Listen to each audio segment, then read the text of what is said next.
अगर आप इंसानों की सबसे बड़ी प्रॉब्लम की बात करो कि इंसान की सबसे बड़ी प्रॉब्लम क्या है, तो उसकी यही सबसे बड़ी प्रॉब्लम है, राइट? कि वो कभी भी कोई चीज को समझने की ट्राई नहीं कर रहा है। और इसीलिए जितने भी आप कह सकते हो महापुरुष हुए, जिसने भी हमें सच दिखाने की ट्राई की है, सच समझाने की ट्राई की है, उसकी बातों को हम कभी भी पकड़ ही नहीं पाए। और यही सबसे बड़ी रीजन है, सबसे बड़ी गलती है हमारी, कि उनकी बातों को हम समझ नहीं पा रहे। अब ऐसा क्यों होता है, ठीक है, उसके बारे में आज हम डिटेल में बात करने वाले हैं। तो इस वीडियो को ध्यान से देखना। चाहे आप बात करो रजनीश ओशो की, रमना महर्षि, जितना भी हम नाम लेते जाओ, जय कृष्णमूर्ति, संदीप महेश्वरी जी, जिनकी भी बात करो आप एक हद तक कह सकते हो कि वो सब फेल हुए। उनके उन्होंने जो भी कहा, जो भी समझाने की ट्राई की, वो सब फेल हुआ।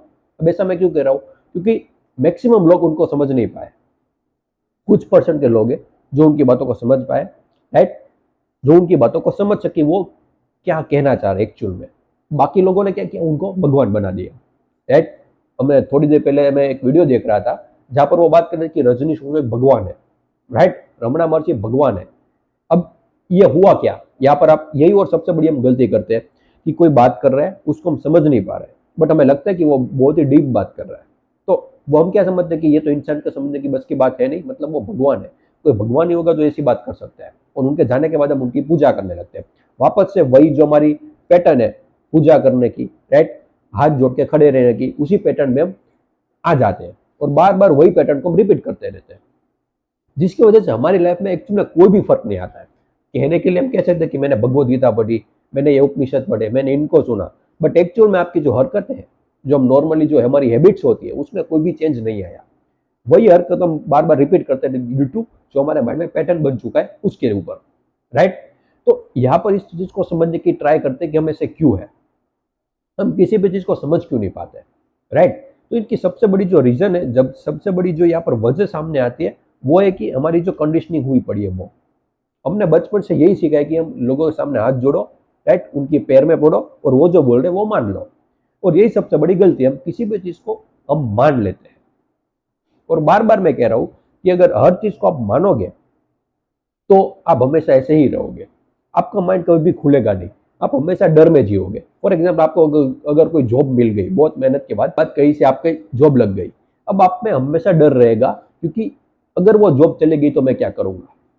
हमेशा आप डर में रहोगे, क्योंकि जॉब भी आपको किसी ने दिलवाई है, राइट? फर्स्ट थिंग तो ये। और दूसरी बात कि आपने इसके अलावा लाइफ में कुछ किया ही नहीं है जॉब के अलावा, तो हमेशा आप में डर रहेगा, राइट? क्योंकि मुझ में स्किल भी नहीं है, अगर जॉब चले गई तो मुझे जॉब कौन देगा। तो ये सब डर हमेशा आपके अंदर रहे। सेम में अगर आप किसी के साथ रिलेशनशिप में भी जाते हो तो हमेशा आपके अंदर डर रहेगा कि ये इंसान अगर मुझे छोड़ के चले गए तो मेरा क्या होगा। अब पूरी तरीके से सामने वाले पर डिपेंड हो जाते हो। तो ऐसे बहुत सारे डर होते हैं, वो हमारे अंदर हमेशा रहेंगे अगर हमने चीज़ों को समझने की ट्राई नहीं की, तो कि एक्चुअल में ये सब चीज़ें किस तरीके से वर्क करती है। और इसीलिए मैंने लिखा है कि this is why everyone failed. इसी वजह से ये जो जो सब लोगों के मैंने नाम लिए थोड़ी देर पहले, वो सब फेल हुए हैं एक तरीके से देखोगे तो, राइट? बट दूसरे एंगल से देखोगे तो कुछ लोगों ने उनकी बातों को समझा, उन्होंने जो बताया उस रास्ते पर चले और उनको ये बात समझ में आई, राइट? तो इस तरीके से देखोगे तो ऑब्वियसली उन्होंने एक अच्छा काम किया है। उन जो बात कर रहे थे वो लोग, उनको किसी कुछ लोगों ने तो समझा, बट ज्यादातर लोगों ने समझा नहीं है। इसलिए हम ये भी कह सकते हैं कि 99% केसों में वो जो है वो फेल हुए, राइट? बट इससे भी इंपॉर्टेंट चीज ये है कि हमें से क्यों है, इसको हम बदले कैसे। तो इसका एक यही रीजन है कि किसी को भी हम अगर फॉलो करें, किसी की भी बातों को सुने, तो ये समझने की ट्राई करो कि उसका जो रियल मोटिव है वो क्या है।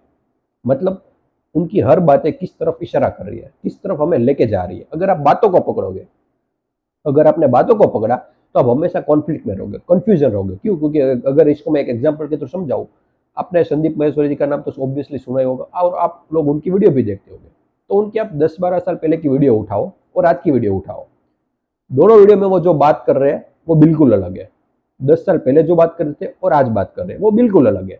सो अगर उसको कोई 10-12 साल से फॉलो कर रहा है, उनकी वो वीडियो देखा है 10 साल पहले की और आज की वीडियो देखेगा, तो वो हमेशा कंफ्यूजन में रहेगा, हमेशा कॉन्फ्लिक्ट में रहेगा कि सच बात कौन सी है।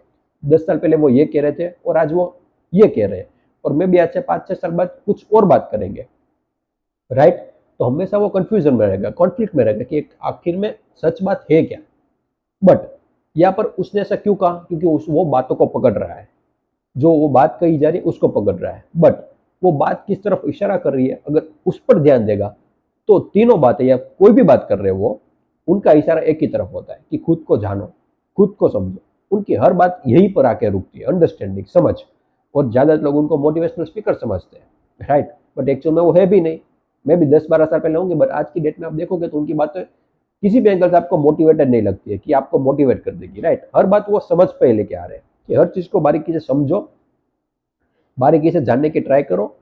अगर आप समझोगे तभी उसका रिजल्ट आएगा, बट हम ये कभी करते नहीं है क्योंकि हमें सिखाया भी नहीं गया, ऑब्वियस है, राइट। क्योंकि अगर घर में भी हम अगर ऐसे क्वेश्चन पूछ ले तो तुरंत हमको चुप कराया जाता है कि ऐसे क्वेश्चन मत पूछो, जो हमने कहा वो करो, राइट। तो ये घर से ही हमारी कंडीशनिंग ऐसे होती है, तो इसमें हमारा भी कसूर नहीं है, राइट। बट एक पॉइंट से देखोगे तो हमारा भी इसमें कसूर है, क्या कि ठीक है हमारी कंडीशनिंग ऐसी है बट हम उसको चेंज भी तो नहीं कर रहे हैं, राइट। हम ऐसे ही जिए जा रहे हैं, चेंज तो करना पड़ेगा ना, तभी कोई एक्चुअल में चेंज आएगा। तो हम चेंज नहीं कर रहे, ये हमारी गलती है। तो यहाँ पर हमें चेंज लाना होगा हमारी कंडीशनिंग में, हमारे हम जो थिंकिंग, हमारी थॉट प्रोसेस है उसमें। अब वो चेंज कैसे लाए? अपने एनवायरनमेंट को चेंज करो, जिस पे एनवायरनमेंट में आप रह रहे हो उसको चेंज करने की ट्राई करो। मैं ये नहीं कह रहा हूँ कि आप घर छोड़ के कहीं और चले जाओ, बट जो भी आप कंटेंट कंज्यूम करते हो, राइट, अपना पूरे पूरे दिन में से कुछ टाइम निकालो बुक्स पढ़ने के लिए, कुछ टाइम ऐसे लोगों की बातें सुनो जो आपको इंस्पायर करते हो, राइट, जिससे आपको कुछ सीखने को मिलता है। ऐसे लोगों के साथ टाइम कम स्पेंड करो जो लोग आपकी एनर्जी को वेस्ट करते हैं, मतलब आपकी एनर्जी को अंदर से ले लेते हैं, मतलब आपको नेगेटिव बनाते हैं, नेगेटिविटी फैला रहे हैं। तो ऐसे लोगों से दूर रहो। तो कुछ टाइम तक अगर आप ऐसे एनवायरमेंट में रहोगे तो आपके अंदर चेंज ऑटोमेटिकली आने लगेगा। क्यों? क्योंकि आपके ब्रेन में जो इन्फॉर्मेशन जा रही है वो अलग हो गई है, वो आपको कुछ सिखा रही है, वो आपको कुछ जाना रही है, राइट। तो इसकी वजह से आपके ब्रेन में भी चेंज आएगा, और इसी की वजह जब आपकी इन्फॉर्मेशन बदलेगी तो आपके थॉट्स बदलेंगे, आपकी पूरी थॉट प्रोसेस बदलेगी। अब ये कुछ वक्त लेगा, इंस्टेंटली नहीं होगा, क्योंकि ये 20 साल की है ना, 20 साल की कंडीशनिंग है, तो उसको तोड़ने के लिए कुछ टाइम तो लगेगा, तो वो हमें देना पड़ेगा, राइट।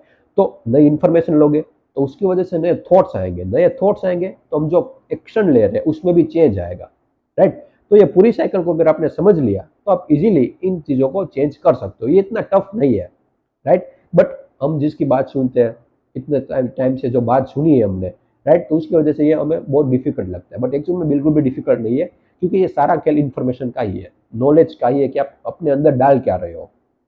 अब किसी की भी डॉक्टर की बात सुनोगे तो वो एक ही बात कहेंगे, अगर आप बीमार हो तो उसकी वजह पेट है या स्टमक, क्योंकि जैसा आप खाओगे वैसा ही बाहर निकलेगा, वैसा ही आपकी हेल्थ होगी।